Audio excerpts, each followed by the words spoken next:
na Baixada Santista, ainda muitos pacientes vão aparecendo nos hospitais ali da região.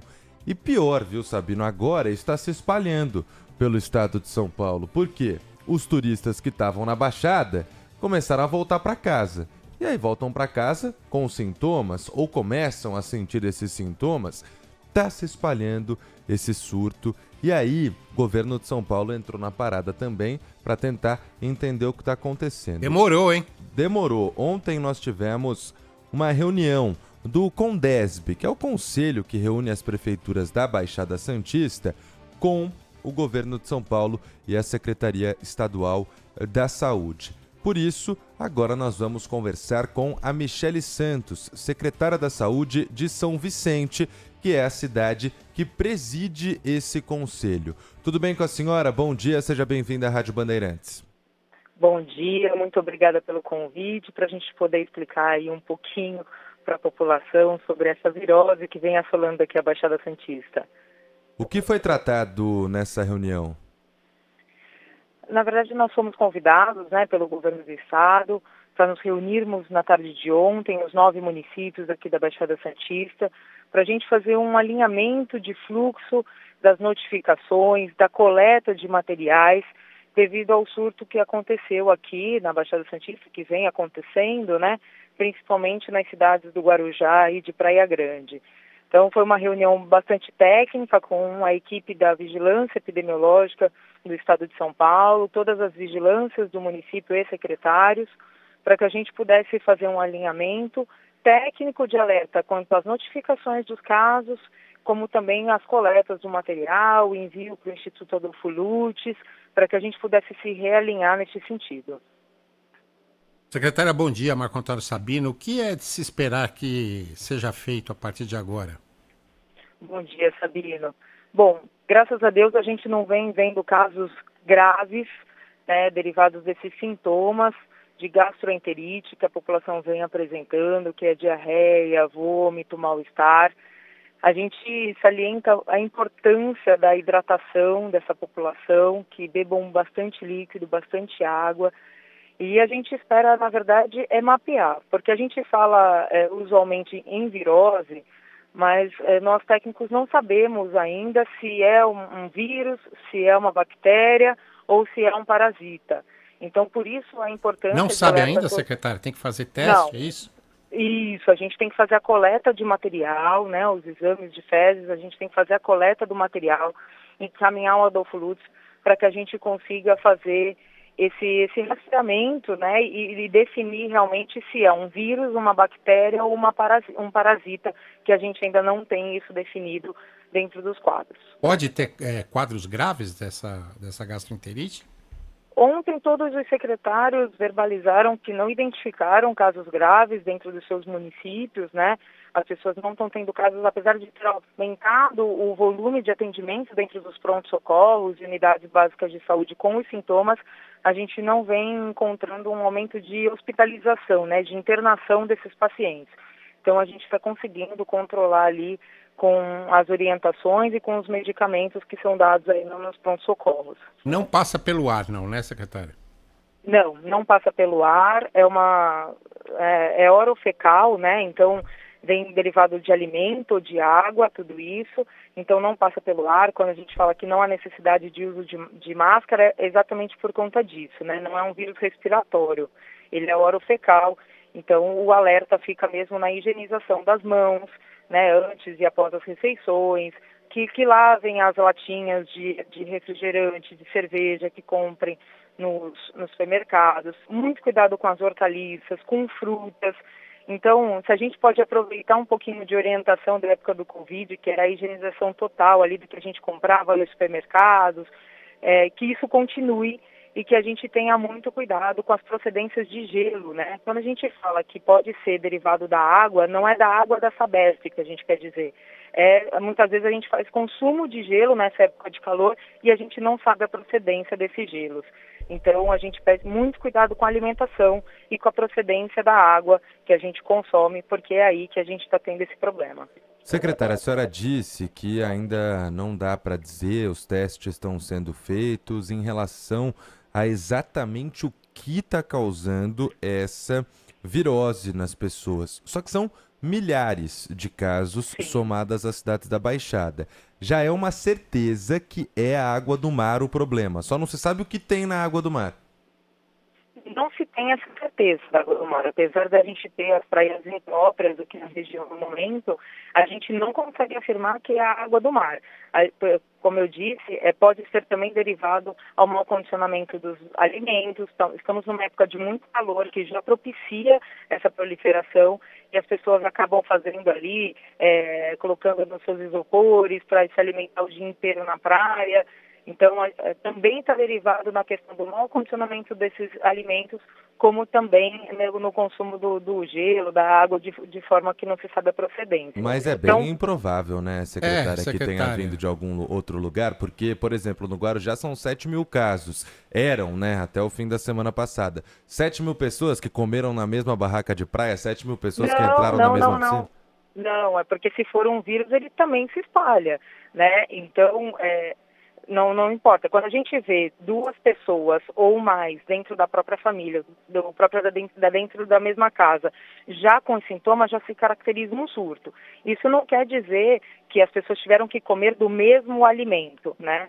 Às vezes ela tem uma predisposição, o calor, uma se alimentou errado, a outra bebeu a água errada, a outra usou a praia. Não descartamos também a questão da vulnerabilidade das praias. Então, é um multifatorial. A gente ainda não consegue fechar o diagnóstico, ontem ficou isso muito claro na reunião, qual é o agente causador disso tudo, mas é uma soma de fatores e tudo isso fica de alerta realmente para a população, principalmente a higienização das mãos. Agora, secretária, a senhora é médica, a senhora acompanha, obviamente, tudo isso de perto. Nós estamos falando desse surto pelo menos há 1 semana, 10 dias, e até agora não se sabe nem o que provoca. Não se sabe, porque na verdade a gente faz os exames, manda para o Instituto Adolfo Lutz aqui de Santos, que manda para o Instituto Adolfo Lutz Central, e é um exame que não é rápido de ser feito, né? Essa cultura, ela demora um pouco, e a gente não conseguiu ainda aqui na região fazer uma coleta específica desse material, porque são 3 amostras, é um exame bem específico, onde a gente necessita no mínimo de 2 amostras e às vezes com uma terceira para ser confirmado. Então ele é bastante criterioso esse exame e é um exame que demora realmente para sair o resultado. Mas o importante é que a gente não tem casos graves disso. Então, a gente está conseguindo controlar esse surto com as orientações e com medicações básicas que as pessoas podem encontrar. Isso pode chegar a São Paulo, secretária? Não entendi. Esse surto pode chegar a São Paulo na medida que as pessoas vão voltando das férias? Olha, a gente acredita que até pode. As pessoas acabam voltando com os sintomas, né? Então, até pode acontecer, mas não é provável. O que a gente vê mais na Baixada Santista, por conta da aglomeração de pessoas, a gente tem uma triplicação de população aqui na nossa região nesse período de festas, né? E a gente teve 2 feriados no meio de 2 semanas, o que acabou estendendo a permanência desses turistas aqui na região. Então, essa aglomeração de pessoas também propicia isso. A partir do momento que as pessoas começam a voltar às suas casas, que a gente já não tem mais essa aglomeração, o índice disso acontecer diminui bastante. A nossa ouvinte Reni de São Vicente, secretária, está perguntando aqui sobre uma preocupação que ela tem. Essa virose pode virar uma nova epidemia? Já é considerada, tratada como uma epidemia pequena regional aí? É um surto a princípio, né? Ela ainda não foi decretada como uma epidemia. A gente, ontem a gente já falou isso, a gente já vê os números crescendo, então a gente acredita que isso não perdure por muito tempo. Então, tá, entre aspas, assim, está controlado. Então a gente não acaba ainda dando essa nomenclatura de epidemia, e sim de surto nesse primeiro momento. Nas situações em que há precariedade de saneamento, por exemplo, algumas comunidades, essa doença pode se espalhar mais rapidamente? Pode. A gente acredita que sim. Isso pode acontecer dentro do surto ou fora do surto, né? A falta de saneamento básico, ela pode ocasionar diversos problemas, tanto de infecções de pele, como também de gastroenterite. Na normalidade, quando a gente vê uma cidade ainda cheia, com esses, infelizmente, esses esgotos a céu aberto, essas áreas de invasão onde não tem essa rede de esgoto adequada, a gente pode ter um aumento sim. Secretária, além disso, a gente sabe que Baixada Santista não fica cheia só nesse período de Réveillon, Natal. Muitas pessoas deixaram a região, o que traz um prejuízo, deixaram por causa da virose, traz um prejuízo para as questões do turismo, da economia, comércio, etc. Para os próximos finais de semana, nessa situação controlada que a senhora comentou, a expectativa é que as coisas voltem ao normal ou que o movimento continue caindo por isso? Não, a gente entende que as coisas vão voltar ao normal. Como a gente disse, a gente viu um aumento absurdo realmente de casos, né, com esses sintomas, mas de ontem, de domingo, posso dizer, para hoje, a gente já vê um pequeno desaceleramento, a gente já vê uma queda nos atendimentos de pronto-socorros com esse sintoma. O grande pico realmente foi ali durante o Réveillon, né, nos dias que antecederam e que sucederam o Réveillon, mas a gente já vê uma queda, então tudo tende a normalizar, se Deus quiser.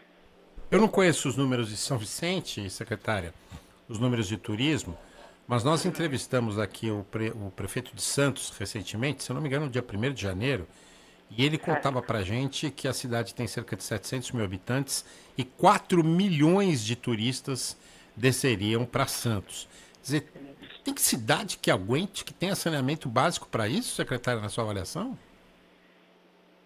Olha, eu acho que assim, é histórico a nossa região receber bastante turista, né? Então, eu posso falar da parte da saúde, essa parte de saneamento cabe mais a Sabesp, mas a gente já vem preparado para esse aumento historicamente, para esse aumento de população, então a gente, enquanto poder público, a gente acaba se preparando para tudo isso.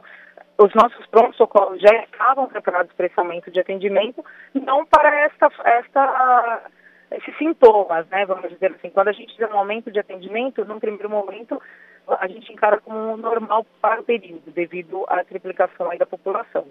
Mas quando a gente começa a ver que os sintomas são todos esses, foi quando nos alertou e nos preocupou. Mas essa questão do saneamento eu não consigo te responder, acho que tem que ser essa mestre. Secretária, para fechar, a senhora disse que a reunião de ontem foi mais para alinhamento. O que ficou alinhado? Como que vai ser o combate a essa situação? Quem vai fazer o quê? Na verdade, ficou com a responsabilidade dos municípios realmente ficarem muito atentos a esses casos, a notificar. Existe um sistema próprio, né, do Estado de São Paulo onde a gente notifica esses casos com os dados, sintomas, data de início de sintomas, e reforçar a necessidade dessa coleta desse material para que a gente chegue a esse denominador e esse agente causador disso tudo, né? Então, fica uma alerta da gente trabalhar dentro da comunicação das prefeituras, das mídias, por isso que agradeço muito o espaço, da gente fazer esses alertas à população de como se prevenir disso, ou se você tiver sintomas, procurar mais rapidamente qualquer pronto-socorro ou unidade de saúde próxima da sua casa para manter essa hidratação em dia, para que você não agrave o seu caso. Então, ficou toda uma parte educacional para a população, né, como a parte técnica de coleta e de notificação dos casos, para que a gente consiga fazer um mapeamento melhor de tudo isso. Trazer mais uma pergunta de ouvinte aqui, secretário. O Osório Simões, que é de São Vicente, diz que a praia do Gonzaguinha está com bandeira vermelha, ou seja, imprópria para banho durante todo o trecho, mas lotada de turistas todos os dias. Está perguntando se não seria o caso, ou se a prefeitura estuda, numa piora da situação, interditar a praia. Ou pelo menos uma ação educativa, como a senhora está dizendo, que ficou definido nessa reunião que será feita, né?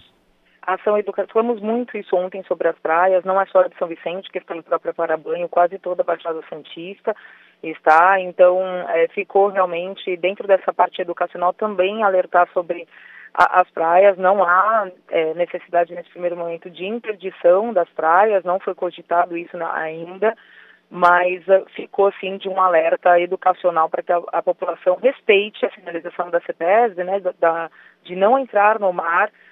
E possível, né, secretário? É difícil. Vai realmente da consciência de cada um, tem o direito de ir e vir, então a gente fica complicado. A gente passa a orientação, mas vai de cada cidadão realmente respeitar e ter a consciência que ele pode estar colocando a vida dele em risco e dos familiares que estão no entorno. Conversamos aqui no Manhã Bandeirantes com a secretária da Saúde da cidade de São Vicente, Michele Santos, que ontem participou dessa reunião e trouxe um pouco do panorama geral da Baixada em relação a esse surto de virose. Muito obrigado pela participação, viu, secretária? Eu que agradeço, Victor, Sabino, pela oportunidade, pelo espaço. Estamos sempre à disposição para colaborar com as mídias para que a gente passe a informação correta à nossa população. Muito obrigado, uma ótima manhã a todos. Obrigado, secretária. E fica ainda o convite aqui para a Secretaria Estadual de Saúde. Acho que é caso do secretário falar, né? Não é nem de delegar para ninguém. O secretário estadual de saúde precisa se manifestar sobre isso, uma virose que está atingindo quase toda a faixa litorânea, né? Tem que vir a público e falar. E o nosso produtor Guilherme Oliveira tenta contato com a Secretaria Estadual da Saúde. Eu vi ao longo de toda a manhã, ele ligou diversas vezes, mandou uma mensagem no WhatsApp e até agora nada ou te responderam, hein, Gui? Não, Lupato, bom dia para você e para o Sabino novamente. O pessoal da Secretaria Estadual da Saúde sumiu, não sei onde foi parar. Porque eu disse ontem aqui no ar, inclusive, né, da possibilidade da entrevista de hoje, a assessoria da Secretaria Estadual da Saúde, que havia informado, então, sobre essa possibilidade, já estava ali só alinhando o horário entre 10h30 e 10h40, mas, de repente, todo mundo parou de responder. Hoje, pela manhã, eu liguei, acho que no mínimo, 10 vezes para a secretaria e ninguém atendeu. Ninguém atendeu aos chamados e também muito menos as mensagens no e-mail ou em outros aplicativos, sem sinal do pessoal da secretaria. Fica não só o convite para o secretário dar entrevista para a gente, que eu acho que esses esclarecimentos são obrigação da secretaria, mas até para vir no estúdio aqui conversar com a gente sobre esse assunto. Rede